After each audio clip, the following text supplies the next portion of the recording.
what's his name? Excuse me. Obviously, Pike. Kevin Feige, but also Jon Favreau. You know, so I mean, I think that's 100% viable. But do you think they could have started the franchise with Captain America? No. That's what I'm saying. Captain America's a little too unrelatable. Like, Tony Stark's a bit more relatable. It's like, yeah, he's a billionaire playboy philanthropist. What? America. Well, I know, but Tony Stark's a little bit more relatable because he's a billionaire playboy philanthropist, but he's a very flawed character. Steve Rogers, Captain America, his only flaw was that he wasn't a super soldier until he was, and then his only flaw was that he's just too good. He's too altruistic. He's too much of a good guy. So it's not really relatable for a lot of people. But you have a guy who is, intelligent, capable, and doesn't have any superpowers. Yeah, he's got unlimited resources, but he screws up a lot. And he's a very imperfect person, so people can relate to that. Who's the highest paid female actor? Actress, I'm sorry. Good question. Good questions. A lot of good questions today. Last thing I saw was Angelina Jolie somehow. She made like $35 million last year, and Gal Gadot was like 31. She ain't doing nothing. She does a lot of stuff, but she's not like big. They're not big projects. Again, too, she also I'm sure got paid for The Eternals. Yeah, true. Highest paid female actress of all time? No, just like recent. Well, I don't know. Meryl Streep got to be all time, right? So all time, nope. Sofia Vergara, $43 million over Angelina Jolie's $35.5 million. All time, or that just last year? So it looks like all time, but that can't be all time. She made more than $35 million. Oh, sorry. I was like, Julia Roberts makes like $20 million movie. Made. So maybe that's their net worth. I don't know. Maybe that is for 2020, but $43 million for Sofia Vergara. Yeah, she made a ton. Because of fucking Modern Family. Yeah. So according to this one, this does look like it's for 2020. She's in every commercial. It seems like she stays busy. Yeah. Sofia Vergara, Angelina Jolie, Gal Gadot, Melissa McCarthy, Meryl Streep, Emily Blunt, Nicole Kidman, Ellen Pompeo. Nicole Kidman. I don't even know who Ellen Pompeo is. She's that Indian lady, right? Ellen Pompeo?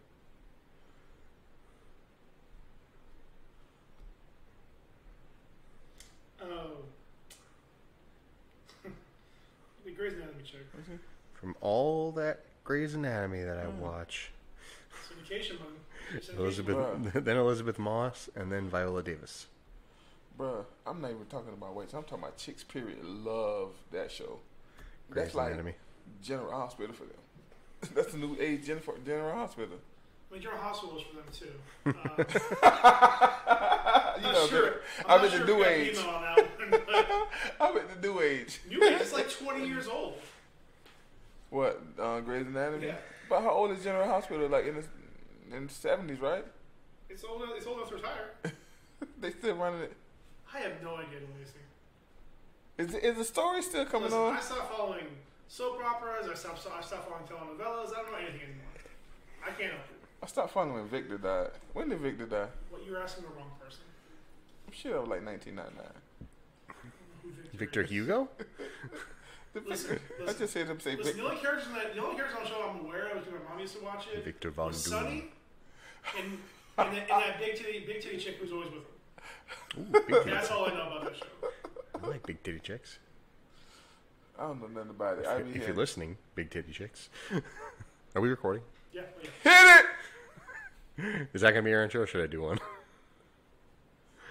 Welcome to This One Last Podcast. Thank you for joining us today.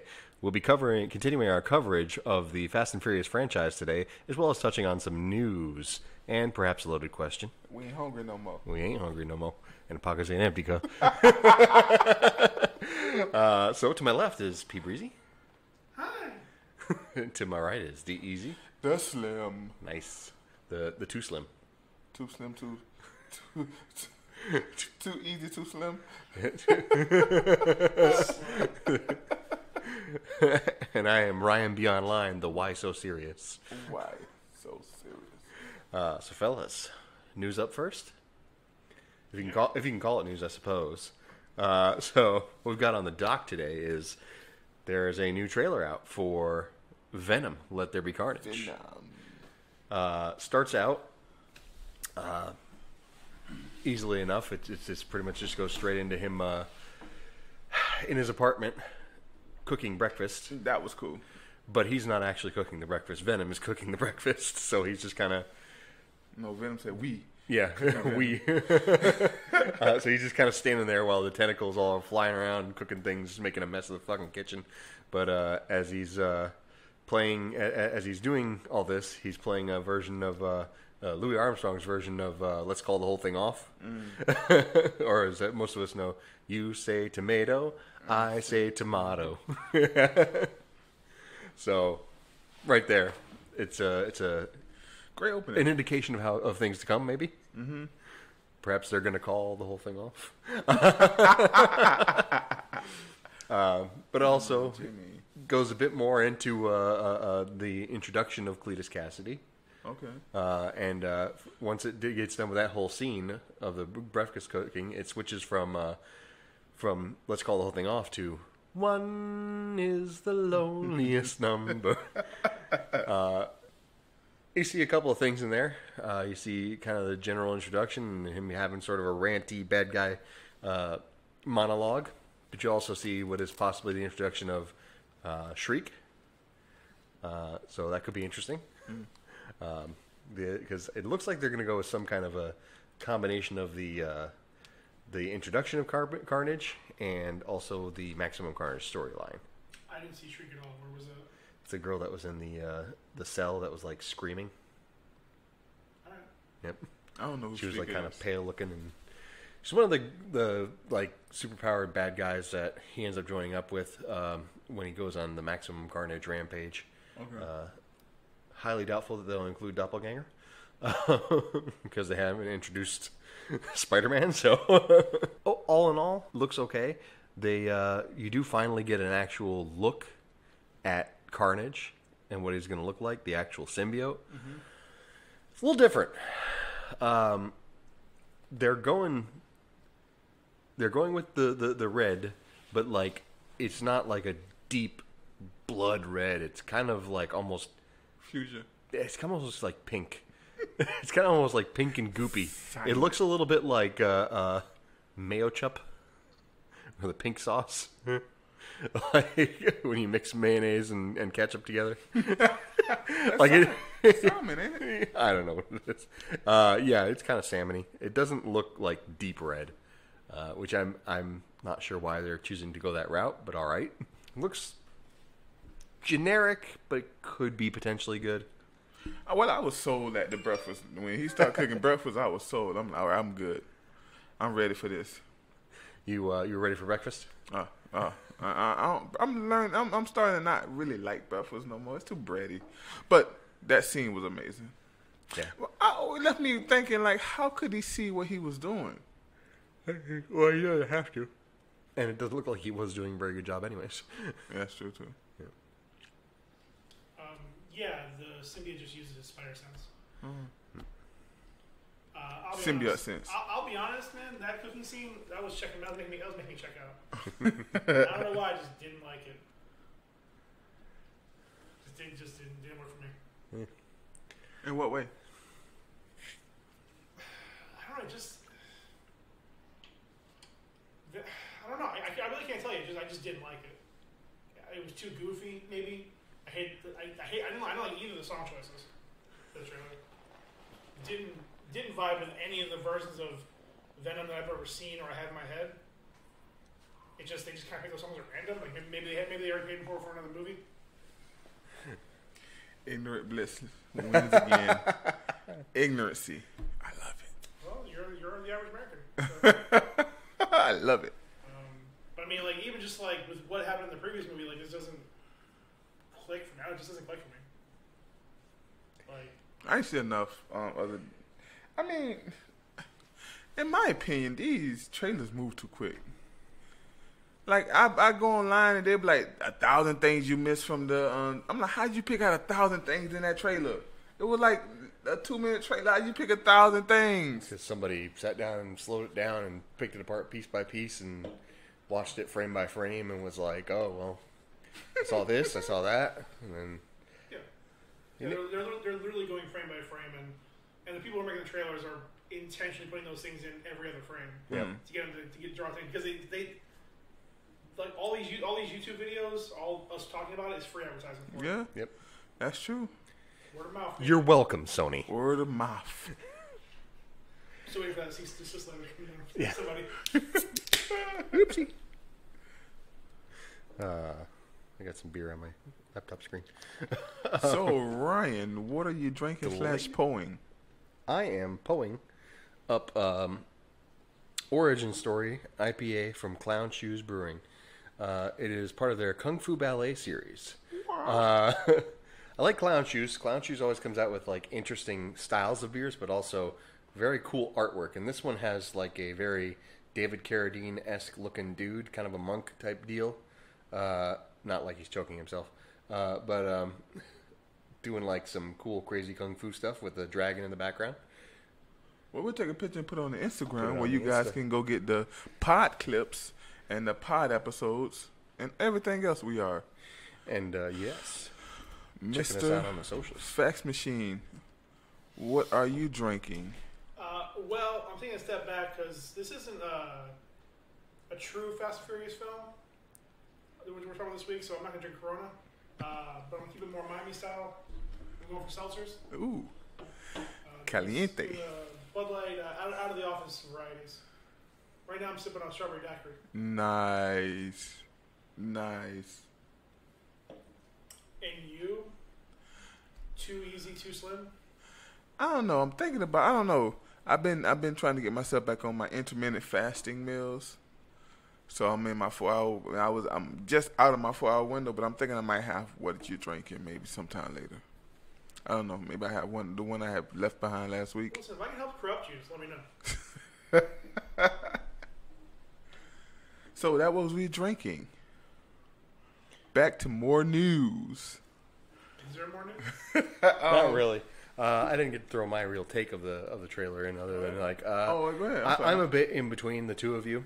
I think it could be okay. I'm not super excited about it because it does, yes, like Paul, you said, it doesn't really jive with a lot of the typical renditions of Venom.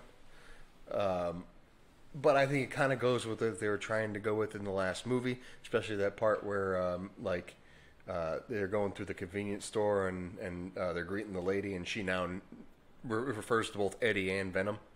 And then later on, when they're talking about you didn't get me my pills, and then he's like, "We should eat her." The store scene. Yeah, and like that is kind of what they were setting up, especially towards the end there. That he's a little bit more like kind of a goofy character. Venom is, at least, not necessarily Eddie, but the whole thing is a huge departure from the comics, anyways. That's my take. Great take. I'm just excited. It comes out this year too, right? Yes. Yeah, at some point. I didn't look at the. No, it said this year. I just didn't know when it said. When was it this year? They might be tweaking it around, trying to figure out when it fits in. 2021. Because Marvel just recently kind of just confirmed when their stuff's coming out. September 24th. There you go. That's not far away though. That's the end of summer. So like 2 weeks after Eternals in November. It's like right after Shang-Chi. Speaking of Eternals, I've been listening to your boy, comic dude. What's his name? Comics Explained. Comics Explained. Rob. And he explained the origins of them. Man. That's a pretty good origins. I love the origin story. That they were on the moon of Jupiter and then they were on Earth. Well, no, there was experiments of the Kree. Actually, it was Gaia who the Earth, whatever she is, Gaia, took a bunch of like humans and gave them to these two different guys. I forget their name, and they experimented on them. And one of them made the Eternals, and the other one made Thanos and them. Deviants. And Deviants, and they was warring and all that. It was a pretty good video, like a whole hour, but it was amazing. I learned a lot of input. More input, a lot of input. I thought it was pretty cool. So do you want more input? I do want more input. Okay, Johnny 5. So, Just like Winnie the Pooh. Oh, bother. honey.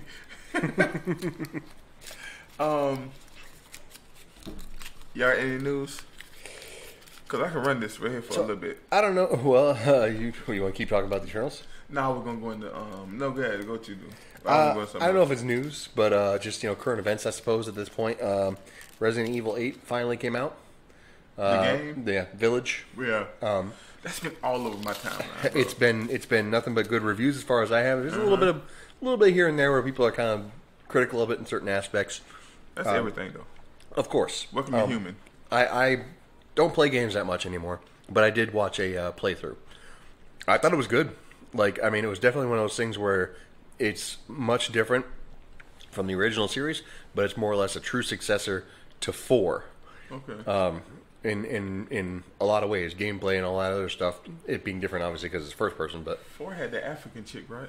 no, that was 5. That was 5. Okay. Shiva. Shiva. Yeah. Yeah. She was hot. She was. Speaking of hot ladies in Resident Evil. Hold on real quick. In 5, they had them zombie alligators. Thing was crazy. Good. Zombie gators. Zombie gators. So speaking of hot chicks that are in Resident Evil series, so the character on everyone's mind from this game, big tall vampire lady, yeah, Lady Dimitrescu, apparently that's how you say the name, is in the game obviously, but it was kind of theorized that she would be like this huge thing. Other than just her actually being a huge thing. Yeah. But big part of the game. yeah, but a big part of the game. But spoiler alert here, having watched the playthrough, she's actually one of 4 main bosses. Like 4.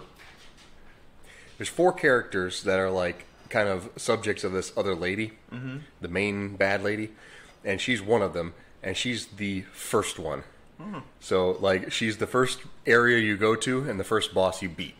So she's only for, like, less than a quarter of the game, and she's the first part of it. Like, made that big of an impact. Well, it was like everybody looking at her because the way she looks. She's tall. She looks like I think the correct term is a dommy mommy. Like a dominant mother type.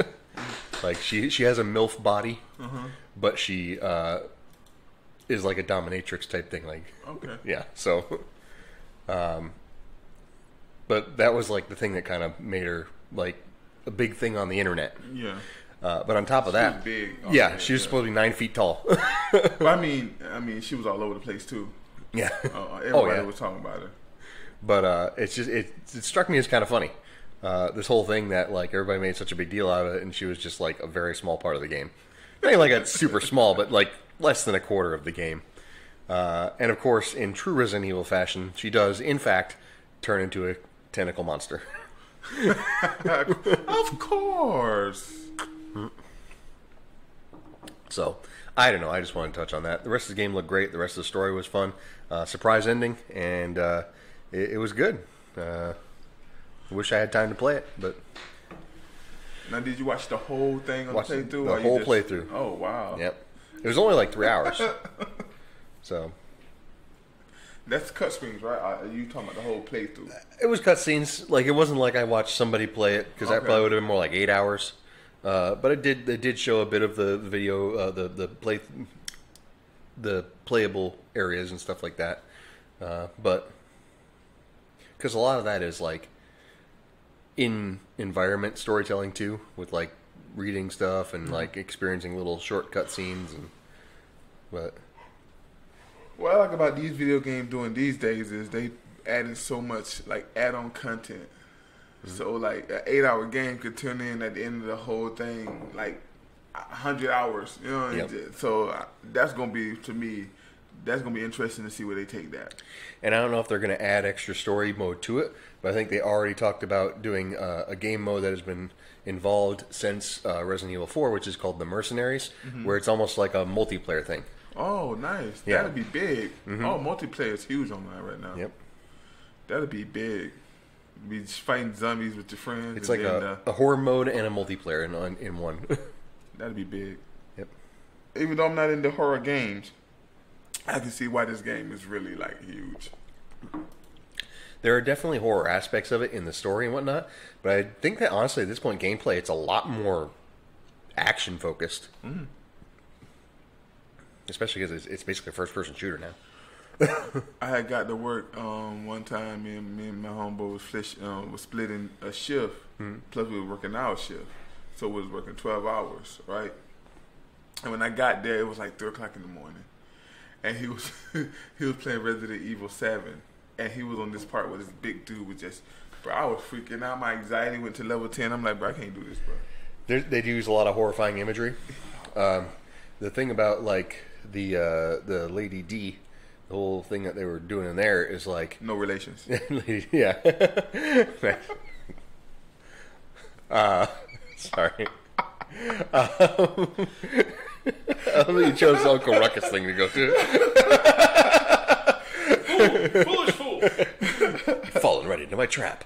But she plays like a stalker type character as far as like gameplay goes. Yeah. Like she follows you around. She has 3 daughters who are like vampire type chicks, but they turn into like bugs, like clouds of bugs, and they like find you and they hunt you down and stuff. And like there's a certain specific conditions that you have to make in order to hurt them at all. But like they basically stalk you throughout this environment. And after you beat the 3 daughters, you face her, and she does the same thing. She stalks you until you get to a certain part in the environment. But as she stalks you, she's just this 9-foot tall lady with like retractable claws, like 3-foot claws. So like, and it's kind of crazy. Like, there's one scene where, not to spoil anything, not to go into it far. I already see Paul's kind of fed up, but you're like listening into a conversation that she's having with the main bad lady, and like she leaves the room. Like you're ducking down behind this thing, and she leaves the room. And then you go in and you start searching around her room, and then you go to open this one door, and she just comes through this door. Like, but it's crazy because, like, as you open the door, she comes through the door because she's a 9-foot tall, like, she has to duck through every door. Yeah. And it's just like you open this door and all of a sudden this giant woman just, like, pops through the thing and she, like, starts, like, giving you shit and, like, you come into my house. And she, like, throws you on the ground to attack my daughters. And you do that. And she just pushes, like, smashes you so hard you drive through the floor. And you just fall down, like, 30 feet. Like, it's like, that's kind of the gameplay right there. It's like, just... I'd be like, oh, no. Oh, no, that's too much for me. Well, that's not even the scary part. From what I understand... It's a 2K. There's another one, the Beneviento Mansion. If you have a fear of dolls... and any kind of a fear of baby noises in the dark. That's how screenshots. Yeah. It's terrifying. And it's strange enough, after those the first two, it gets a bit more tame. I'm good. Yep. Hook 'em while they're young. Yeah. Man, listen, my heart ain't strong enough right now. Definitely interesting. No, that sounds very interesting, and maybe even something that I possibly might watch the movie, the screen. It's worth watching. Possibly, but it would be like in the middle of the daytime and everybody home with no lights There's some on. scary shit in there. Hey, put that light back on. Hey, Luna, come sit here. There's one part in the beginning. Yeah. There's one part in the beginning that's actually legitimately like touching and sad. Where like I don't want to give it away, but basically like it happens with one of the villagers because like when you first start out, you have to go through this village and then you find out about all the crazy people who are basically lording over this village that have all the powers and they're crazy undead people and whatnot. And then that's when you go into their individual areas and fight them and all that. But there's one part at the beginning that's like legitimately sad. I also just like, and I hate to keep going, but a lot of the original series of Resident Evil was a lot more Ramiro-esque, whereas like some of the later stuff is a lot more Fulci-esque. the Italian zombie movies. Okay. Like, and it's really it's interesting to see the development of this whole series, which is why I always find the movies very interesting because they're nothing like the series, and are still somewhat enjoyable, anyways. Thanks in no small part to Mila Jovovich. But Nah, I like what they're doing with the Resident Evil franchise. And obviously, the fans love it too, and anytime the fans are happy, I'm happy because they deserve it. Your OnlyFans. Paul, any takes on Resident Evil Village? I've seen nothing for it, watched nothing for it. Care nothing for it. I've never been into horror games or Yeah, me neither. any of those kinds of games, and I haven't cared about Resident Evil since 2. It's just not. It's not my cup of tea. I feel like it still stands up as the best one, anyways. But I'm up for good games, and hey, Capcom finally doing something good. Good for them. Yeah, yeah. I mean, and if they bring in that online mode, I think that's going to be a game changer. A game like that with online, and if you bring content online too with it, they're gonna be They have to making be money. careful because there's already they're going to draw comparisons to two things. It's going to be either drawing comparisons to zombie mode from You Call of Duty. Call of Duty, or comparisons to Left 4 Dead.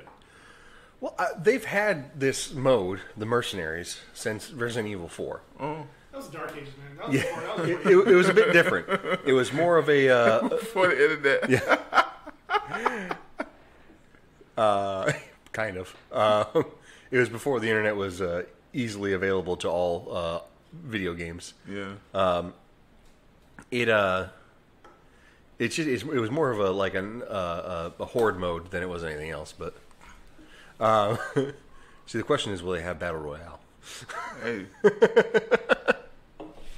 Just 120 Lady Dimitrescu's Dimitrescs running around. I mean, just choking. If it isn't available now, they're going to have it on there because that's the only way. Because again, these games take so much for time and money and development. But like, it is again, even a long story game mode is only going to be like 12 hours at most. Yeah. Which means they're going to beat it within the first week. Most people within the first couple weeks. And then if you want them to come back and still spend money on it, you got to add the online features. Well, and for Resident Evil, I think what they've got going for them is A, there's usually a lot of like hidden stuff, and B, they made their own engine. So at that point, they can, like every game after, I think it was the RE2 remake, or maybe it was RE7, use the RE engine, the Resident Evil engine. Okay. So like they can just take their resources and move and plug and play and cut down significantly on the cost of development. And get money from letting other people use that engine. Yeah.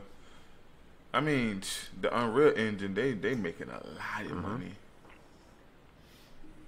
I love the Unreal Engine. Crazy. It's the cornerstone of the industry.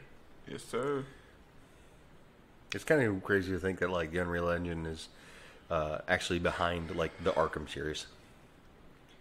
Because like, when did Unreal come out? The first Unreal game? Wasn't it Madden? 98. Yeah. Wasn't it Madden or was it the soccer game? One of those two, wasn't it? No, I don't think so. No, I'm lying. No. I'm thinking the Frost system. I'm sorry. I'm thinking about Frost. Like their own game, Unreal Tournament. Yeah. Or Unreal. I forget what it was actually called, but yeah, that shit started at least 98, probably. I mean, remember like Unreal 2 or Unreal whatever was on like everybody's computer in high school. That's So true. I believe the current iteration of Unreal Engine is Unreal Engine 4, and it came out 2014. Yeah, I've started on learning Unreal Engine 4. Really good. I like Unreal. Well, it's kind of crazy. I think it's been around for 7 years and is still like at the pinnacle of like good graphics. Yeah.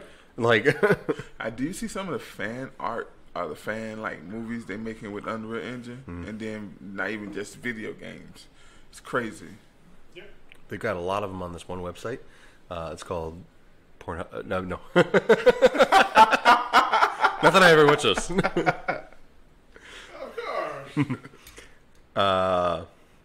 This year is supposed to be Unreal Engine 5, by the way. Nice. Yep. Nice. Expected to release in a preview early 21. Full release is expected to follow later 2021, so UE5 isn't here yet, but you can start working on Unreal Engine 4 and move to UE5 when it's out. And that came out, that's from a September article, so who knows. I'm down for that. I can smoke a bag of that. Indeed. Indeed, you could. Anybody else got some news before I get into mine? What's yours? I got a couple stories I like to talk about. While we here talking about comic book and stuff like that, there's a theory going around about the next Superman movie being a black Superman. Now, can anybody name the 3 black Supermen characters? Without Googling it? Yes. Oh, Even if you need to Google it. Can you without doing it? That's what I'm asking y'all. this ain't about me. I thought some of y'all knew. I like, my boys got my back. So there's 3 other characters. There's one where he's a president and he's a Superman, black Superman. There's another that Idris Elba. there's another that comes from the same place as him in the same timeline and hours. And he starts off as a bad character, but ends up being a good Superman. And there's one more. But point I'm trying to make is there's 3 different black Superman stories they can tell. But word on the streets, and them streets be the YouTube streets, and the words be the Twitter streets. I'm gonna eat a whole bag of salt. We're gonna call this segment the YouTube streets.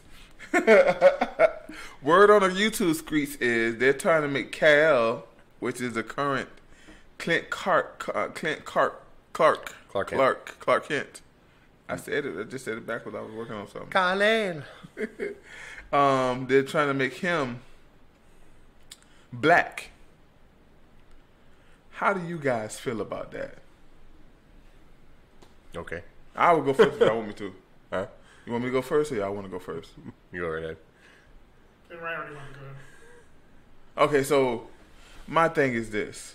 I think that there's so many awesome stories you can tell of Superman without him being Clark Kent. I just think the whole thing with him being a farmer from the Midwest or the West or whatever, Kansas. I just think that storyline. Born and raised. Not New York, but Kansas. Born and raised in the field and the cornfields. No, I just think that this is a reach. I think it comes off to me a little pandering. Well, the whole reason behind having Clark Kent be raised by Jonathan and Martha Kent and being a farm boy and everything was to instill in him what were the American values at the time.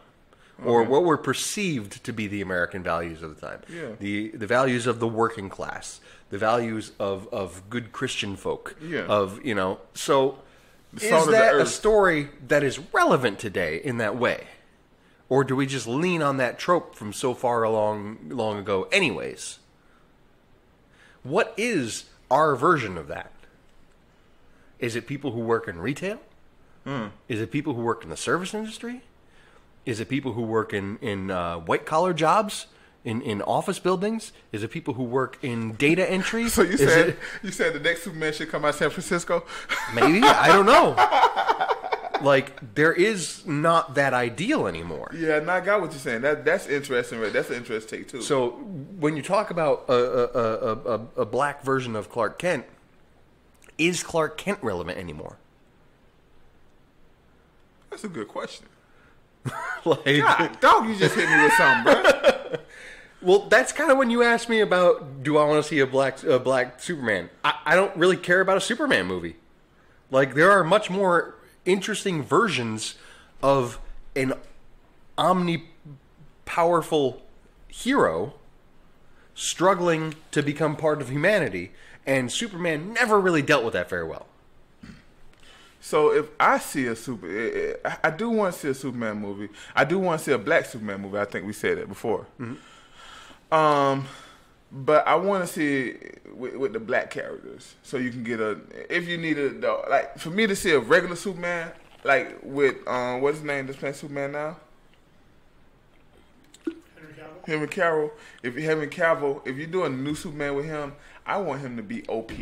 I want him to just be crazy, like crazy. So if you're gonna give me a Superman that's not that, I don't really want to see it. But to me, a black Superman would be interesting in so many levels. But then having a new origin story of Superman, that's what I was more excited about seeing. Well, not just change the color and then change the origin up a little bit. It's still kind of the same thing. Well, that's why you have to be careful because, one, I prefer they just. Okay, so let me be cynical, then let me give my thoughts on it. Let's go, fax machine. One, I think the reason why they're doing this is twofold. One, so they could show, quote unquote, that they're progressive and woke, quote unquote. Two, to do another Superman, like another actor of Superman who's white right away, when Henry Cavill is still really popular, it just wouldn't work. It's the same reason why Disney isn't even thinking about doing Wolverine for a while. Like until Hugh Jackman like looks 70, they're not even gonna touch him. So they're probably gonna start getting Hugh Jackman to like get out of shape. Go eat some donuts, lad. Start dyeing your hair gray. That was his best version of Wolverine. start gaining some weight. Go for all that. Turn to the Raggedy Man. Two, as long as it's a good story, I don't care how they do it. However, I would prefer that they take a character that we already have, like a black Superman or a black Superman replacement, and do it that way. Because I mean, really, we've seen stories of a man with a lot of power who's black. Yep. I mean, we've seen stories with updating the Superman story. Again, hell, even if you want to say it on a smaller scale, a better version was done with Captain America and the Winter Soldier. I was just going to get to that. So I mean, yeah, like that's the new truth, justice, American way, like consolidating everything that is and everything that was. Yeah. So you do that story, and there are characters that have done it better, and again too realize. I think it can be done very well. Again, like I think we mentioned this a while ago. There's no information other than just like Ta-Nehisi Coates was the one first pick to start working on screenplay. Great writer, by the way. He is great writer. He's worked on both Black Panther and Captain America. He's worked on different stories in comics. But hell, even right now, like the story you guys are talking about, like this idea of like is Clark Kent relevant is more or less the backbone of the first volume of Jupiter's Legacy. Spoilers. Yeah. It's just can this idea of a quote unquote Superman, the utopian, can he do his values from 1929 still hold up today? Yeah. That's a good question. We can go deep dive on that in another show. I mean, at this point, almost every indie comic company has their own version of Superman, whether it's Homelander or the Utopian or Omni-Man. Yeah, everybody. There's some version like looking at it from different angles all over the place. Yeah. Hell, like you said, everybody DC has their own version of Superman. Think, Paul. Think. Let's say DC has multiple versions, whether it's I forgot his name, the Icon. Mm-hmm. Whether it's Icon or the President Superman or the other versions of it that there are. And again, there's a thousand different versions of Superman. Yeah. The Kal-Els and Kryptonians of the universe. But listen, I think the truth is, if I did want to see a black Superman, I want him to be played by Terrence Howard and have him be Superman. Superman. Somebody, it was a picture. Hey Lois, I got that kryptonite, man. Hey man, go on with that kryptonite, man. Jimmy Olsen, stop taking pictures of me, man. No, but somebody said Marvel turns Captain America black, and DC loses that. It was a picture of the Joker. As they say, you turn Captain America black, and DC lose their mind. Turn one Captain America black, and DC loses their mind. I mean, they are a dog chasing a car. I wouldn't know what to do if I had $1 billion franchise.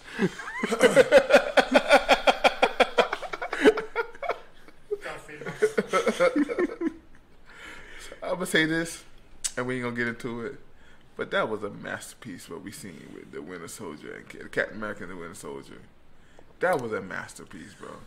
Yeah. The transition, the smooth transition, bruh, that was a mess. I don't want to get into it, but you can do it, say what you want. I just want to throw that out there. That was a good one. I mean, we already kind of discussed it a bit on 2 weeks ago. Yeah, something like that. But the thing that I liked best about it is just the fact that they did transition not just to a black Captain America, but a more modern Captain America. Modern. The way that Sam deals with problems is he doesn't punch Hitler in the face. Yeah. He de-escalates. He talks people down. He gets to the root of problems and makes people make better decisions. Be better. Do better. I think Marvel sold their soul. To Mephisto? I mean, yeah, they're on my Disney. Mephisto. Speaking. Oh boy. More amount of bullshit. Speaking of Mephisto, Wearing a loincloth? did y'all guys see Saturday Night Live? Nope. Did you guys see? Oh, you're talking about Elon? Come on, man. Bro, did you get out in time? Yes, I did. I didn't. That whole day on Saturday, I was really thinking to myself, it's 70 cents. Let me just sell. I'll just take it. I'll just fucking take it and whatever. Nope. Woke up on Sunday morning and I was like, God damn it. I only Sold. lost 40. I only lost 40. Okay. Just hold on, man. Just hold on. But it's not even like, it didn't even bounce back that much. It bounced back to 50 cents. I want to say it really wasn't like really not that bad. And we're talking about It went from like 70 to 39. It went almost half. It lost almost half its value, but it bounced back to 50-ish. yeah, that's what I'm saying. But it hasn't leveled out at 50. It's below 50 now. I think I bought in like We're talking about Dogecoin, by the way. Yeah, I bought in at like 52 cents. Right. So I ain't really lose that much. I mean, But it'll anyways. probably go back up. Of course. I don't know. I was never really comfortable with playing with that anyways because none of the driving factors behind that are good. It's just for fun. Yeah. It's just for fun. But what we're talking about is Elon Musk, who was a big proponent for the Dogecoin. Am I saying it right? Dogecoin. Dogecoin. I don't know if he ever was an actual proponent for it. I think he just likes to talk about it on Twitter. Well, facts. You know how you say you don't like billionaires? Elon's one of those billionaires that you don't really like. He just likes to fuck with people. And that's why I like him. That's not a good thing. No. What I'm saying is, he's a refresh. Okay, you took that. Dogecoin is an accessible coin. That's something that somebody could get a good return on if they only invested a small amount. That would be something that a poor person or a low-income person I agree with that. could make something of. And he's but just that's fucked not- with it. But that's not why I like him, though. He's like, haha, you're poor. Fuck you. That's all billionaires. No, it's not. But that's not why I like him. But anyway, let's explain to people what we're talking about. Saturday Night Live had Elon Musk on, and he did a good job of keeping his Asperger's in control. He did a really good job hosting the Still show. on yours? A little bit. I be frying it and then be just burning. Asperger's. Asperger's, man. These millennials will eat anything. So he came out, and I didn't understand, cause all he said, it was a skit where he was trying to trying to explain what big Dogecoin. cryptocurrency and Dogecoin was. And he said it's this and that, this and that, this and that, and they wasn't understanding. Then he said, well, he finally came out, it's a hustle. And the market lost its ever-loving mind. I mean, Everything's a hustle. That's what I don't get about that. Everything's a hustle. But it did kind of show that he doesn't take it seriously. Yeah. Which I think a lot of people were hoping that maybe he would make some kind of announcement like, Tesla's gonna back some of Dogecoin, or Tesla's going to accept it. And now, like, okay, SpaceX was going to accept Dogecoin, but what the fuck does that matter to everybody else? Now, and he's been kicking around on Twitter. He asked people recently, today, I believe, do you think Tesla should accept Dogecoin? It's like, but here's the thing. Why would he do... The only reason he would do that now is because it devalued. Yeah. So he'd get more out of it. Yeah. So there you go. He's one of the billionaires that you fucking hate. But a couple of days before that, he was saying, he came out and said some stuff about Dogecoin, how it's really not something that he really has as his like top portfolio. Now, then his mom came out and said something, don't get me the Dogecoin for Mother's Day or something like that. Yeah, I think that's what they were. They said that was the first time that it dropped. That's why I only put 100 in it. So I lost 40 out of 100. That's a 30% loss. Well, that's a 40% loss. I'm sorry. Yeah. But so I took my $6 out and went and bought lotto tickets. Don't get me wrong. I mean, that's even worse. That's even worse. But here's the thing, D. You lose. If you buy that many lotto tickets and you lose them all, you got nothing. I had a good time. I had a good time. All right. Did you though? Did you though? I won $32. I got $32 worth of tickets in my car right now. So you only lost 28. Yeah. So and you turned $100 into 32. But what happens if I go out there and scratch off 1,000? Boom. What if? Dogecoin. But you didn't. What happens if you bought Dogecoin at 40 cents a share, like I did, and if you sold it at 70 cents a share? Nice. But I didn't. It was 40, but you did it. It was 48 cents, and I bailed out at 43. I was just like, I'm not going to be a part of this anymore. Like, I don't want to be a part of what this is. This is just not good for anyone. That's like Zion when there was You don't invest in things that you don't believe in. That's why I only put 100 in. Ride that, baby. I'm still in. I'm a die for this. You'll probably get your money back. It'll probably go back to positive. It might even go back over 70. It would have to crash for me to lose my money. Okay. My average buying cost was 8 cents. Okay, very good. I see you hustling, huh? I'm Hustling. You talking us down. I'm still up like $1,000. Nice. That's why y'all should be listening to the fax machine. No, you shouldn't, because he wasn't on board with it. He kept his mouth shut about the whole thing. That's facts. That's why I was like surprised when he had some. Move in silence, right? Even if it's your friends. Listen. Even if it's the people that you're on the podcast with. First of all, I think when you and I talked about it, I bought some then. But like I saw the trend, and again, I bought some a little before when we first talked about it. It was still a little before Elon started tweeting about it. Yeah. No, Elon's been tweeting about it for like half a year. But the tweets started getting traction this year in January. Because again, up until February, it was still only like 6 cents. Yeah. Then it blew up, hit 25 in March, I think. Yeah. And then it's exploded since then. Like he is the devil and the saint for this crypto. So yeah, no, I'm not buying any more now. I would say he's the devilish advocate. Devilish advocate. I mean, he's definitely a piece of shit. Mm-hmm. There's no argument against that. Which led to my next story. Woke Twitter was out against him because apparently he used the OK sign on the show. Did you guys see that? Whatever. It's interesting. I mean, whether you want to talk about it or not, it's interesting. You go ahead and talk about it. So woke Twitter came out, and it was like, Elon is this, Elon. One lady even said that she hopes he get into his Tesla, and the Tesla burns up, and because of the Tesla, it's gonna burn for at least 4 hours. They was pissed off at Elon after that show. Die after like. It wouldn't take that long to kill him. Who cares if what's it But the burns? car said burn. What's that about? The OK symbol? Apparently, it's a Nazi symbol or Yeah, something, something like but that. it's bullshit. So that's all I have to say about that. Is that it's completely unfounded.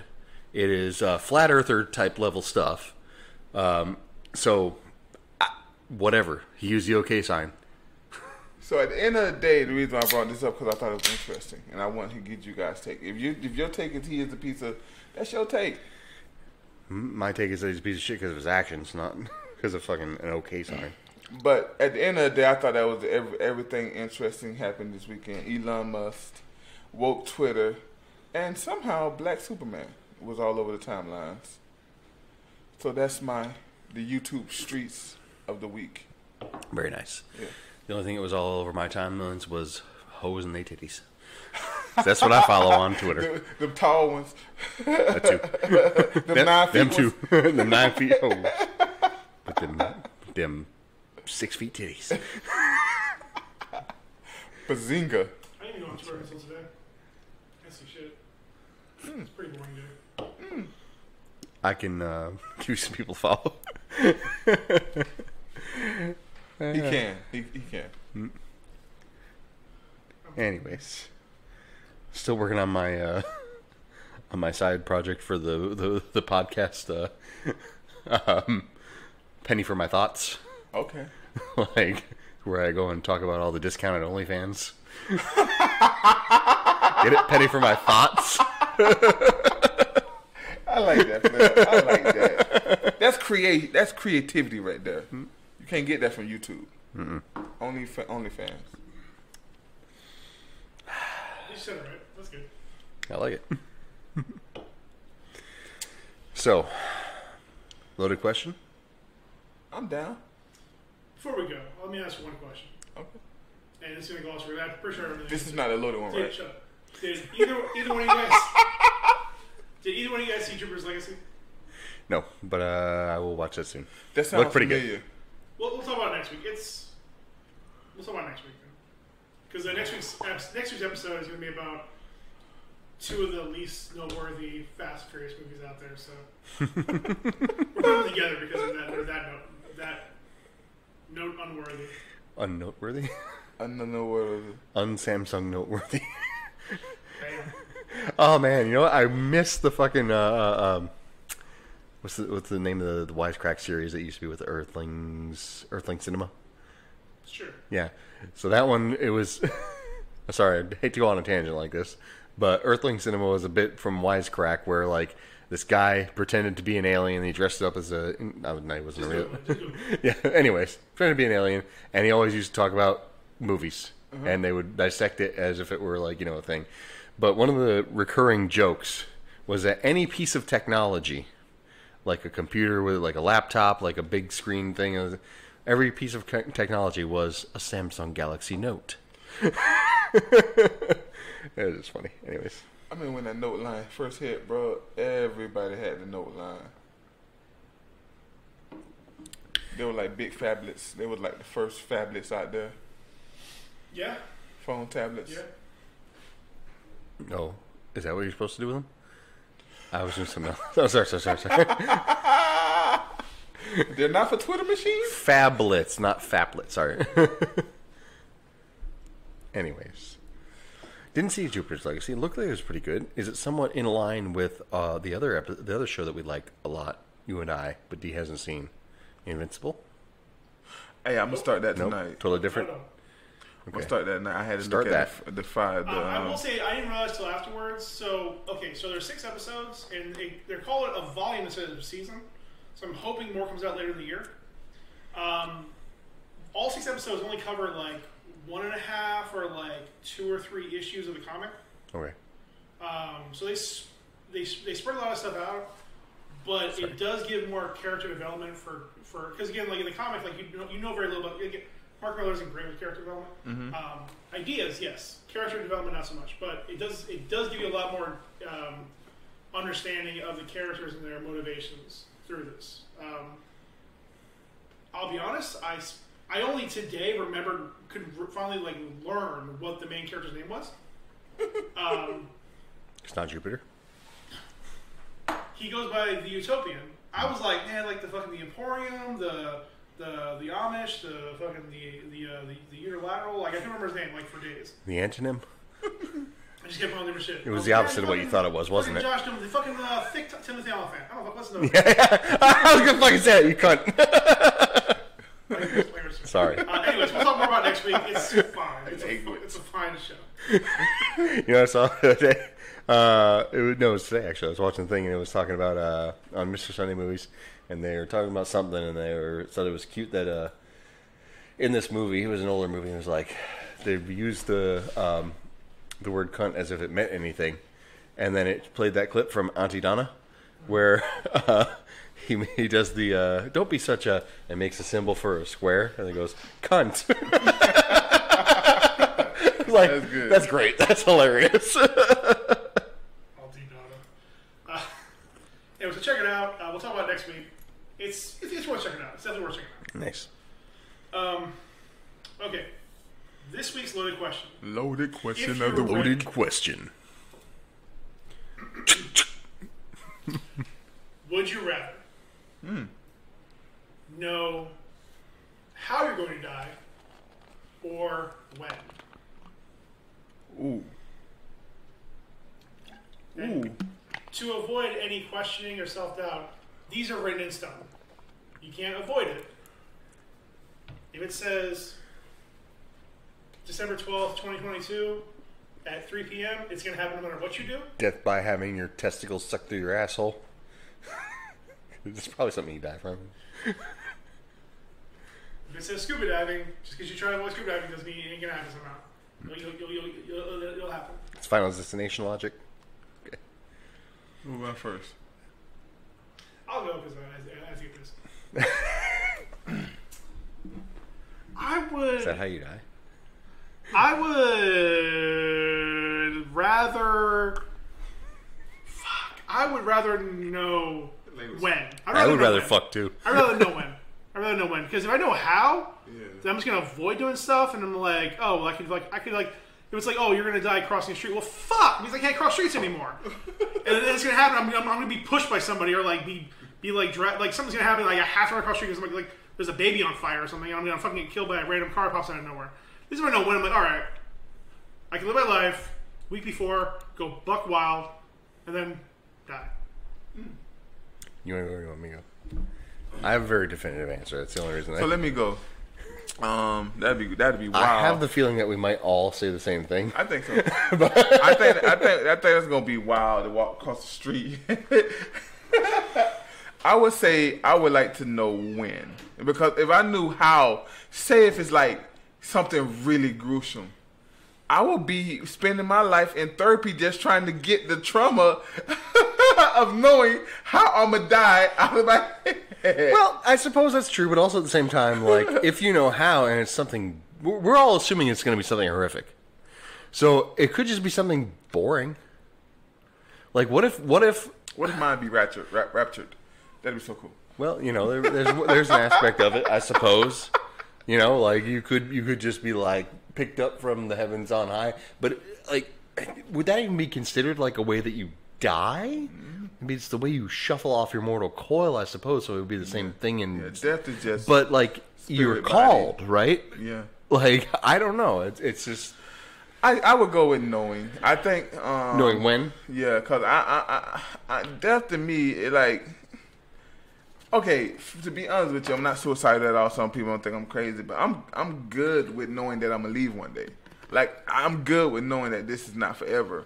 I just hope that I've done something that's substantial here. Something like I finished to raise the kids. You know, see them at least 18 and in college, and preferably to see them graduate and have their husbands and wives and everything. Mm-hmm. And then, like, I'll be more successful, like saying, like, okay, if it happens, it happens. I don't think I'm strong enough to know how, though. Because if it's horrible. Yeah, I guess so.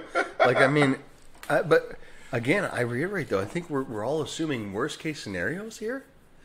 So, I mean, like, I get it. I get why you wouldn't want to know how. Like, you wouldn't want to know, like, if, okay, I'm going to... Even something that's not, like, an awful death.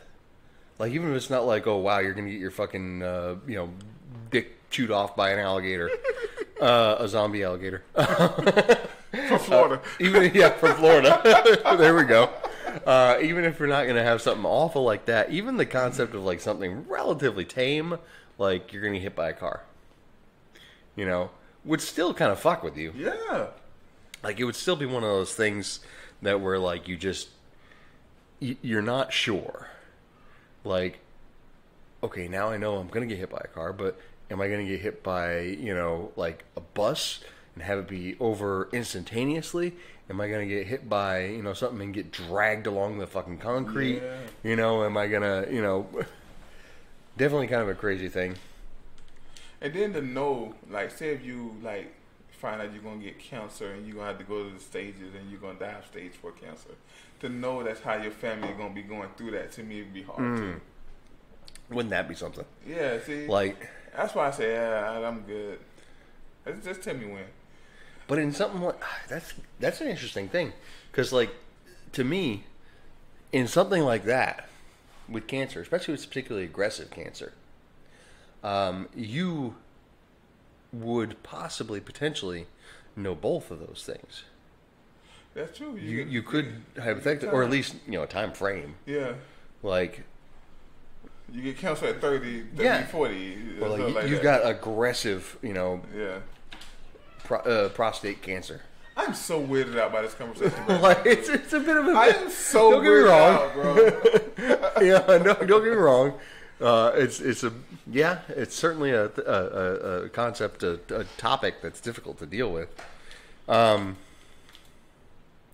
I guess for me, I thought, you know, I think after our little chat, I kind of thought about it for a bit, and like, I thought we were all going to say the same thing, but I think I've come to the conclusion that I would like to know how I'm going to die. Just so I know how I meet my end, so I can make peace with it. Because it's a hell of a thing. We're talking about, you know, like, what if you got a situation like cancer where it's like, even regardless of what we're talking about now, in something like that where you're basically going to know both of those things. So, like, I would like to know how, so that I can make peace with it. And that way, I don't want to die. I want to die peacefully, like in my sleep, like my grandpa.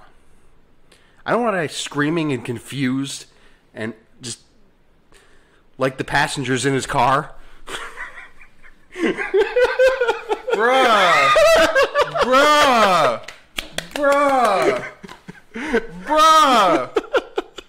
I did not see it coming. I mean, how long? 20 years? So 20 years. Don't trust white people. I'm over here thinking, oh, that was I'm so beautiful. extremely pale, too. The grandpa in his sleep. Oh, that's nice. Yo, if Ryan's being serious and it isn't about capitalism,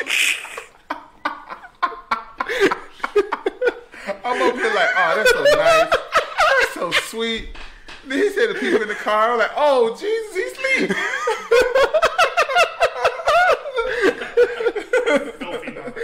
It went from something beautiful to he's a murderer. worst. No. My grandfather died in a hospital bed. No. What if like you find out? Okay, but for real, I'm 100% with both of you. I want to know when, so I can make the best out of the remaining time. But what if he say you got 10 minutes? Like, right? All right. I mean, You died by asphyxiation. Yep. yeah, you checked. I sure did, didn't I? You died. You learned how. Masturbation. Furious masturbation. I was happy. Yeah, I died doing what I loved. This is what I do. Bro, y'all done messed me up with this one. This nigga over here talking about some peaceful people sleeping in cars. Yeah. I died peacefully like my grandfather in his sleep. Not screaming and terrified like the passengers in his car. I love that one. You want to bring it back to the right side? The love and adoration we all feel for Roman Pierce. Our own big boy. Rome. My friends call me that. Pig.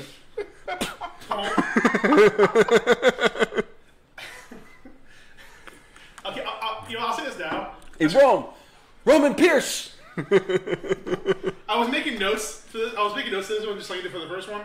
I got what the fuck? Go ahead, throw your facts out. So I got the rest of the movie. At a certain point, I forget what the hell. Let me see. Let me see what this is. So even early on, like after the first, I think after the test when they run down to to impound lot and come back. Yeah. At that point, I'm like, man, everything Tyrese says is fucking gold. Yeah. Like I'm trying to write down quotes, and I'm like, half this page is quotes. Let me just stop. Tyrese is fucking money in the bank. That's all. He was. That movie, he was money in the bank. But okay, let's scale back. Let's introduce the movie to Lacey. All right. So last week we talked about the Fast and the Furious. Last week on This Won't Last podcast. So we've been doing the breakdowns of all the Fast and Furious, and we're going to end it off with the new Fast and Furious. We're going to go watch it together, and we're going to give our thoughts and our opinions on it. We're going to hold hands. F9, go home. Yep, F9 and go home. So now we are in the second week of this breakdown, and we are breaking down Too Fast, Too Furious, which I was online. Fast for yo, man. I was on like TOO Fast, TOO Furious. I'm like, why is it not coming up? Wait a minute. Time your personal is up. I don't know. This life ain't right. But before we get into it, we got Mr. Fax Machine over here. He's gonna give us facts about the movie that we might have known and we might have not known. Yeah, so every week we go. There's a few fast facts we go over that relate to all the movies. So you'll see a trend. We should play the telephone thing. Fast facts, and then with a. So you'll see a trend happening later on. So the movie is only an hour 45 minutes. It flew by. Yeah, no pun intended. Yeah, it did. Came out on June 6, 2003. A loaded year, I'm going to say anyways. The budget was $76 million. Ooh. Because after the first one, they immediately greenlit a sequel because it did so well. Opening weekend, $50 million. Total box office, $236. For them, it was a bit of a letdown. They expected a lot more because the first movie I think did $266 or $280. It did a little more, and was a lot. It was a good deal cheaper. But I will say one thing: respect. They filmed the vast majority of this film in South Florida. Yeah, which you can tell some of those spots. So fucking on I-95, or probably like 995. They ain't even try to dress it up or anything. 7 Mile Bridge, Opalaka, you see that shit. Yeah. And those bitches. Ooh, yes. With that, young Luis Guzman goes up and grabs him by the cooch. I know it wasn't actually Luis Guzman, but he looks a lot like him. a Guzman type. Yeah. Girl, that's so nice for 2003, it was only the 15th highest grossing film, right behind Hulk, starring Eric Bana. So it was the quality film. We're still in the pre-MCU era. Starting a trend that will be continued on for the rest of the series, right behind Marvel. Classified as action crime. I think IMDb adds a thriller. I think you're correct. Yes. It was thrilling, but it wasn't a thriller. So it was. Scene with the rat. And number of cars. So the first movie I think had about 70. On the one way out. I think the first movie had about 76 cars destroyed, something like that. Okay. This one had 130. Oh, so we're getting there. They up the carnage. Yep. See what you did there. So originally they wanted Diesel back for this also. Okay. But two things. One, he didn't like the script because he felt like it was in the same vein as the 80s and 90s movies. Okay. That where they made sequels with really no connective tissue to the first one. It's being made just to make another one. Kind of like with Rambo. Okay. The first Rambo is a psychological thriller. The second one is just an action movie for bros. I've never seen none of them. Absolutely. Yeah. Because again, the first one deals with actually really even you say the same thing about between Rocky and Rocky 2. Again, like the first. Anyway, I'm not going to get into it, but it changes a lot. Obviously, there's a particular story, and those are these are real. These are real people in a fleshed out world. This movie is a lot more poppy. It's a lot more just like bombastic and fun. Like light, very light. Yeah. Despite dealing with again some red ass shit. Yeah. There was a lot of energy in this movie too. He instead chose to pour his efforts into the Chronicles of Riddick. Riddick. I know you said that. Which one was amazing? Huh? 1 was amazing. 2 was great. For what? The Riddick. Riddick's. You know what? To be honest with you, I'm a fan of all 3 of them. I don't remember. Pitch Black, right? Was the 3rd one, right? Pitch Black was the first one. Okay, what was the second one? Second one was Chronicles of Riddick. Yeah, that was a good one. Yeah. And Riddick was the 3rd one. Yeah. I don't remember Riddick. Riddick was. What were you thinking of, dude? Huh? What were you thinking of then? When they was like trying to get out the sun when the sun was coming up. That's Riddick. When the sun was coming up was Riddick. That's the 3rd Chronicle one. Riddick. When the sun was coming up, that was Riddick. When the sun was going down, that was Pitch Black. Movie or which? Remember when he had to go and break his girl out of jail? That's the second one. That's the second one. Yep. That's what I thought you were talking about. That's the best one. Oh, okay, because That's the best one to me. it's a good one. They are all good for different reasons. I ain't saying they're not good. I'm just saying that was my favorite one. I would like to see more crazy sci-fi like that, anyways. Yeah, that'd be kind of cool. Keep what you kill. Keep what you. What do you say? You keep what you kill. Yeah, we are so ADD. Let's get back to it. Family. Yes, you Family. So, Family. Ken from Connecticut. Right. so I just proved exactly what you said. other casting changes. Originally, the studio wanted Ja Rule to come back No. and to play Tej. Monica? They wanted him to come back and play Tej Parker. Ew. That would not have worked. 2 things with this. Oh, I know. He's terrible. 1, they offered him $500,000. He turned that shit down. Yeah. Even like there's interviews with John Singleton. He's like, And we will forever thank him for it. he's like this boy. He got too big headed. Like he thought he would bring up this, so he went on. So I fucking this is the part I didn't know about this until I did the research. So last minute, they're like about to start filming. They contact Ludacris. At this time, Ludacris has 2 studio albums out. Word of Mouth and Gifts come out like the year before, like 6 to 8 months before. He finds out while he's about to go on stage, while he's on tour with Eminem. Oh. At this time, Luda is pretty regional. Word of Mouth came out, but Word of Mouth was huge down here. Yeah, but it wasn't getting a lot of love around the country. Yeah. It's this is Luda at his almost his most Luda. Like Chicken and Beer probably maybe a little bit more, but he started veering more towards like the mainstream a little bit. But Word of Mouth is straight up like College Park ATL live or die. Like what the fuck would you thinking? Yeah. Heard it south. Yep. This is all he's gonna talk about. Like big hair, big attitude, like. And 2, I every time I rewatch it, I forget he's the first one to talk in this film. He's the first one you meet. Like there's the people in the truck, but he's the first person to actually like kick it off, and he's like bombastic. He's Ludacris. He's Luda. He sets the tone. He does, man. Just fucking walking Get out the way before you be barbecued. Giant ass hair in a jumpsuit, walking out. Bruh, that jumpsuit was everything, bruh. Oh my goodness, I was like, can that get more fire than that? Do we dare to say Luda pioneered the romper? Bruh, he was rumtastic. But with that, but this is only his second time being like in anything. And again, outside of music videos, he played like a customer in The Wash. Yeah. That's his only. That's true. That's his only credit before this. So he goes from that, like, he goes to like, yeah, call Ludacris to get this. It's fucking hilarious. Oh. I'm glad Ja Rule turned that down, but I do think Ja Rule should have got $1 million. He could have got $1 million in that time. Cause that's when he was that's when he was Ja Rule. That's when he was. Where would I be without you? That was when he was on that. He was in his bag. But I'm glad he turned that down. You remember when him and Busta was beefing? One of his many mistakes between there and Firefest, which is a world full of mistakes, and it gave us Chris Bridges. So it introduced most of the country to Ludacris. I'm not gonna say that him turning that road down was a mistake though. Yeah. It was what it was supposed to happen. I'm not getting this conversation. Cause Luda.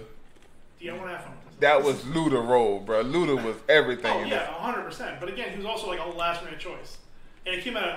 I can't find any like understanding as to where they came. Where they're like, let's get Ludacris. I mean, just was that Luda's role, or did Luda make that his role? Huh, the egg before the fish. Mm-hmm. So you get it. Fish is born in eggs too. Yep. So, I like it. Thinking outside the bun. So okay, let's talk. Get it? I really want Taco Bell. We'll talk. Taco Tuesday. Oh, it is. Get more fun facts. Again, most of it takes place in Miami, South Florida. If you've been around, you recognize a lot of stuff there. A small portion of the movie takes place in Barstow. They're not going back. That once. I ain't going back to Barstow. Ooh, twist of Fast and Furious 10. That scene, I had to write it down because I forgot. Like, okay, now, back to Barstow. I will fully admit we're biased because we grew up with this film. Oh yeah. This hits at the right moment, kind of like this one, Euro Trip. A lot of movies hit us at the right time. We're like, we get it. Mm-hmm. Like live or die. Like this is what we got. So that scene I had to write down because like just the back and forth they have with that. You need to take responsibility. You need to go to hell. And you need to go. You need to. Sorry. You need to go back to Barstow.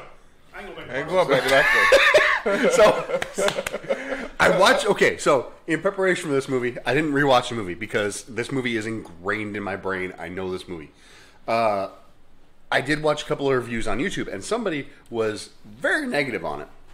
But everything that I heard this person say about why their negative opinion is almost completely devoid of the fact that this movie this franchise went in an entirely different direction after this movie. Like this particular movie was the reason that they broke out of the just general crime drama. Yeah. Like number one was fine in and of itself, in my opinion, but it was very generic. Okay, very Point Break. It was Point Break for tuners. This was Dukes of Hazzard / Miami Vice / all these other things. Yes, you put it in. Yeah. Oh my goodness. And it showed like it absolutely could be. This franchise could be all these other things. And unfortunately, for the third film, they took it in an entirely different direction. But there was no third film. We just the other thing was that I saw off of watching these YouTube reviews and everything that I thought was 100% correct, like in their assessment of it, is that if this film was released today, it would not be Fast and the Furious 2. It would be Hobbs and Shaw, but O'Connor and Pierce. Yeah. Like, it would be a spin-off. That would be their own franchise. This is not another Fast and Furious movie. This is a spin-off. Yeah. Like... Well, it's not another Fast. It's two. It's not. Well, we were talking about it. Like the franchise doesn't even start until like the fourth one. Like they're all self-contained stories. Yeah. That's facts. Where they all together? Yeah, that's facts. So listen, man. This is a weird ass fucking franchise. And oh my goodness! I just realized for part 3 they went and got Great Value Tyrese / Ludacris and Great Value Paul Walker. You need to watch your motherfucker. You can't even compare Lucas Black and Lil Bow Wow to any of those people. That's why I call them that ain't even great value, though. That ain't great value. That's Great Value is the Walmart brand. Does Dollar General have a brand? Does Dollar General have a brand? Because that's what that's like. What's the when Dixie brand grocery? Their brand is called grocery. You need to show some respect, right? Tyrese was a man before that movie. He was a man with that. He was a baby boy. He was a baby boy. Paul Walker rode the coattails well because honestly, he still wasn't a very good actor. Let's just be honest about it. He played fine. He did well. But he played off of Tyrese, who did a great job, Ludacris, who did a great job, and that white guy who played the Cuban guy, who did a really good job. Well, you already spoiled my joke. You already spoiled my joke. I was going to say, I just think it's really brave of them to get to play this Argentinian gunrunner, to actually play a known Argentinian actor, Cole Hauser. Hauser. Yeah, it is weird being back in the era of like non-whites playing whites playing non-whites. Like, oof. Well, to be fair, I feel like a lot of Nazis did defect to Argentina, but so he's probably German, like Cole Hauser. You look like you got a little German in him. Must be painful. Also, another fun fact: the Carter Verone's house was owned by Sylvester Stallone. Nice. The Italian Stallion's house. Did he own the boatyard The voice too? of King Shark himself? That's right. Did he own the boatyard too? Probably. So, awards. Because, this movie was mentioned for awards. Not good ones. MTV Movie Awards. Nomination for Breakthrough Male, Ludacris. On the other side, funny enough, Teen Choice Awards. Their nomination for Choice Breakout Male, Mike Leahy. He was a teen? What? No, just what? No, he just chose for breakout. Just it was geared towards teens. He voted. Do you know how these things work? Okay, I thought it was teens voting for teens. No, dude. That'll be a very short award show. Okay. It's only like usually 14. Anyways. I was surprised to see Mike Mike Leahy, Leahy. he's only in the movie for like 4 minutes. I was surprised to see him in there. Is that the alopecia guy? Mike Leahy wasn't even in. Yeah, the alopecia guy. No. No, it's Sugar Smack, Sugar Dad. The guy with the great the first race. He's The pretty boy nigga. with the pretty eyes. Okay. Yep. 35 large. You got it or you don't. Bro. He was so young too, bruh.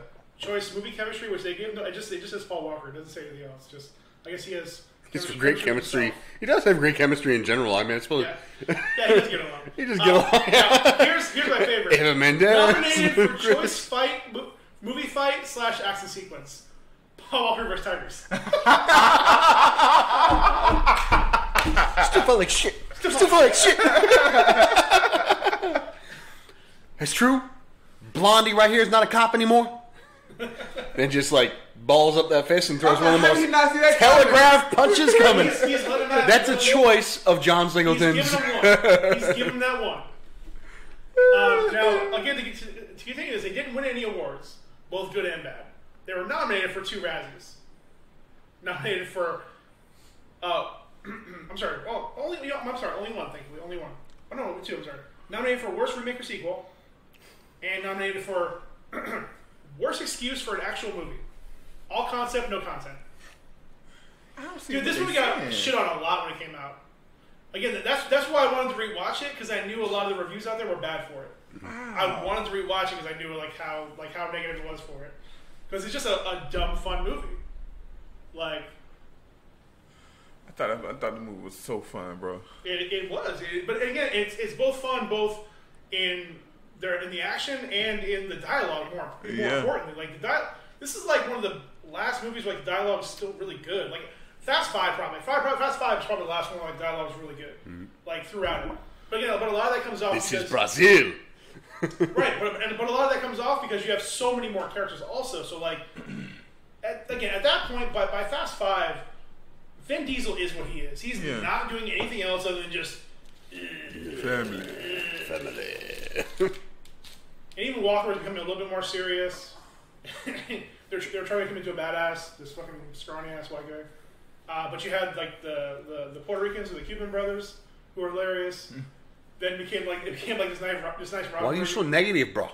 This nice rivalry between Tej and Rome, and just everything with The Rock. Like that one still has some, but like this one, like everybody is fucking funny. Man. Yeah, everybody has a moment for something. And Luda was amazing. And Luda was like, he was amazing, but Tyrese was the. Oh, Tyrese put that shit on his back. Yeah, he did. Like he needs workers comp. He needs workers comp for this movie, man. Yeah, he did. Just be in the background. Didn't show up. I was trying to get the light right, but anyway. It's all good. So no wins. Yeah.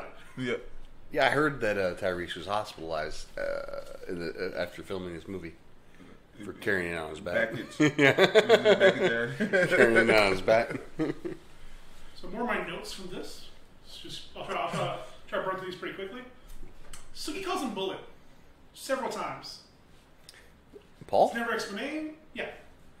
Brian. Oh shit. So Bullet. Never explains what it is. Steve McQueen? Only she calls him that, and it's never referred to again. Well, it's a Steve McQueen movie where he drives the Shelby Cobra. Okay. So I don't know why she calls him it, but like other than that is the. That's what I'm saying. Like she says it. There's no explanation before or after. It stuck with me. It stuck with me because like Just because he's a white boy who drives a fast car. I had to rewind and go back, and I'm like, is that really what she says? Like, all right, fine. She says it. White boy with a fast car, I assume. Maybe. I mean, Steve McQueen is kind of a general ass white boy. Like. For a random ass tuner Asian chick to bring up who's into anime. Is that established? All of her drawing style is anime style. I suppose so.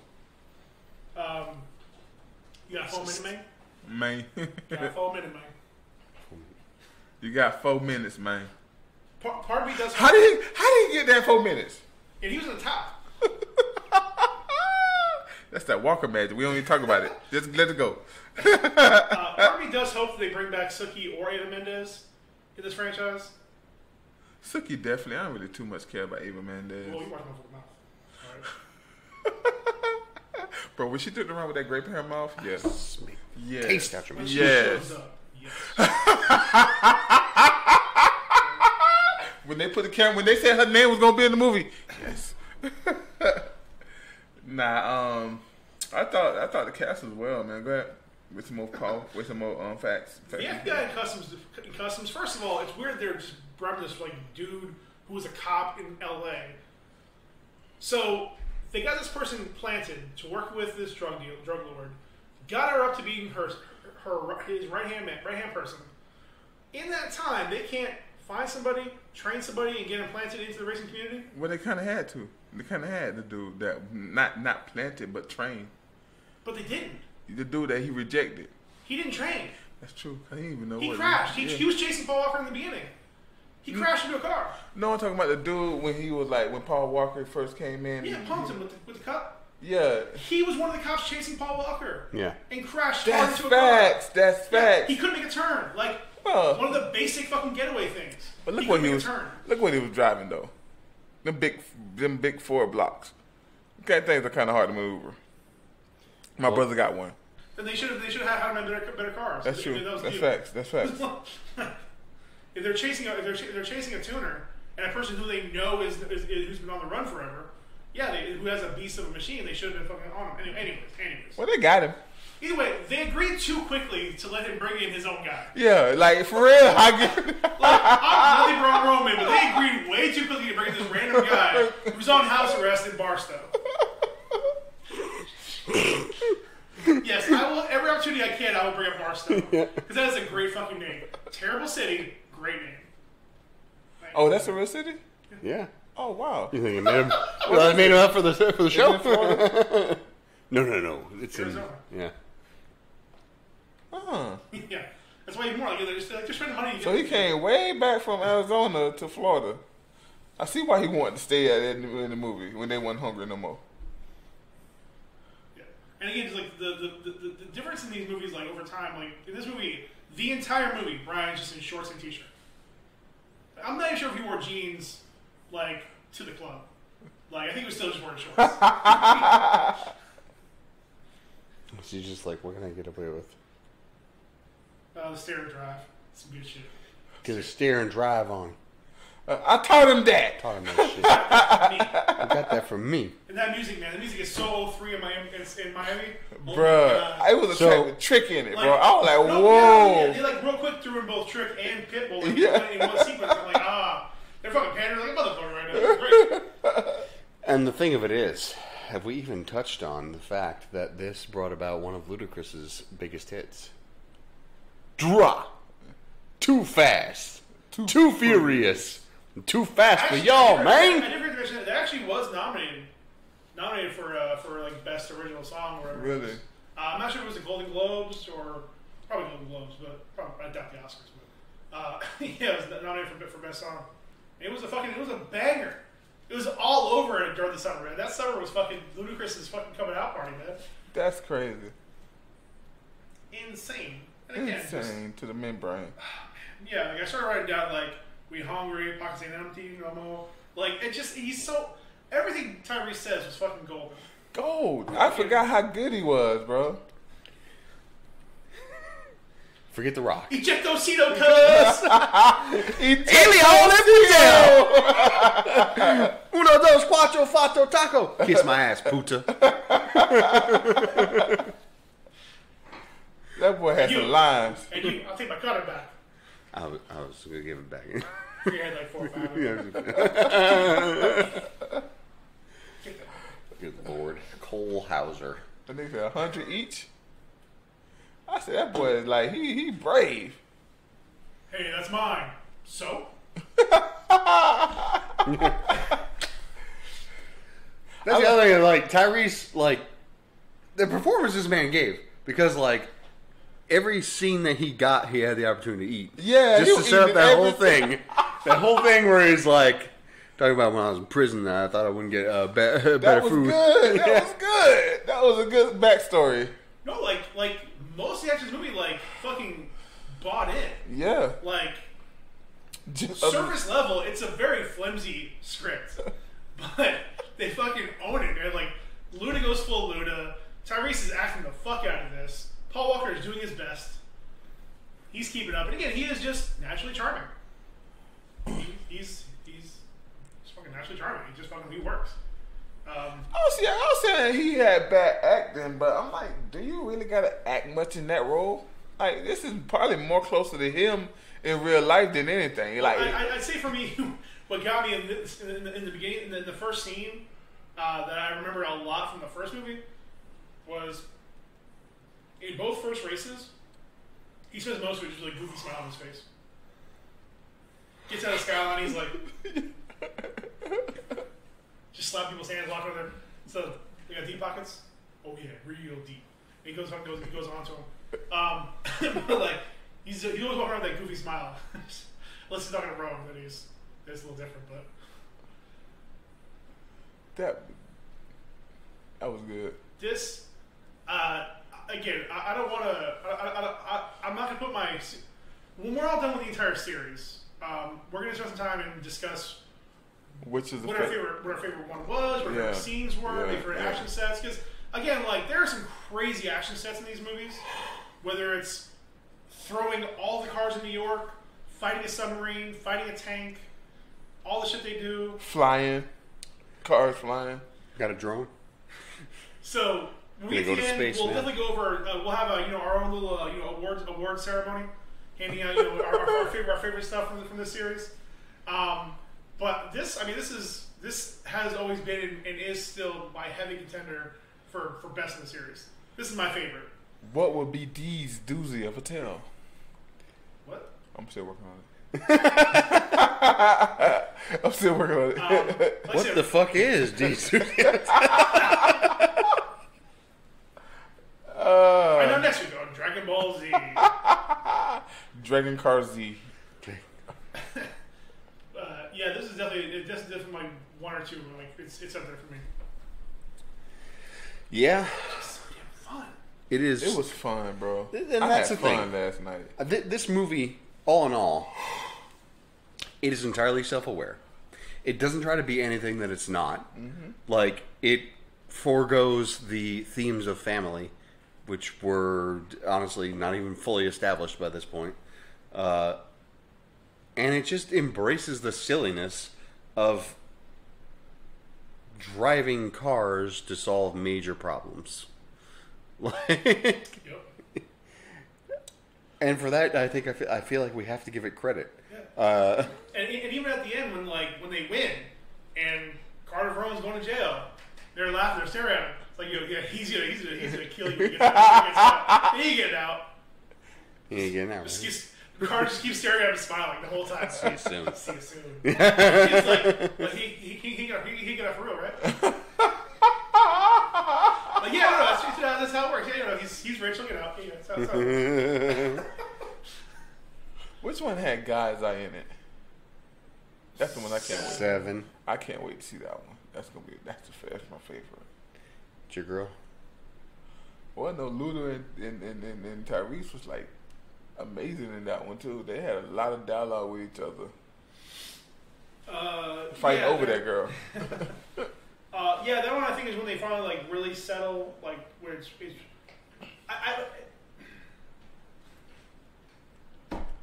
okay. I think by that point they've really settled into people only talk to certain people. Yeah. So like Rome really only talks to Tej. Yeah. Like barely talks to Paul or anybody else at that point. You know, somebody's like the butt of the joke from Vin or The Rock. Yeah. You know, they really only talk to Tej when they need something answered. And again, despite them being family, like I don't know, we'll save it. We'll save it. Anyway, this one was great. I fucking loved it. It was really fun. It brings you to a time where like music was fun, movies were fun, actors were fun. Like you could tell they all like fucking had a blast making this movie. And again, there's horror stories about this movie. I have not heard about them, at least in my limited research. But what horror everybody stories? seems to be. What horror stories? I just said there aren't any that I'm aware of. Oh, okay. I thought you said there are horror stories that you're not aware of. You don't listen to you. I thought I heard you. But it's just a fun fucking movie. Thought you heard him? You never heard your car. Terrific. Fucking love this movie. It's great. It is. I understand why people don't think it is that good of a film. I get it. But as far as a piece of entertainment, something that is fun to sit down and just enjoy and let it just fucking Calgon take me away. 100%. This fucking movie rocks. To me, that's what makes it a film. You enjoy watching it. Yeah. Like I 100% do. I don't think I've ever watched this movie and not been like, all right, this is a good use of my time. Because at the end of it, I felt like I had fun. I laughed. That's pretty much all. I laughed. Yeah, no, they weren't trying to have you have like a deep like experience. Have some motherfucking fun. And they delivered. So 5-finger salute. Just I want a bite. I just want to smell right there. Just straight little carrot. I just want to smell it. Oh, sorry. Can I get a thigh?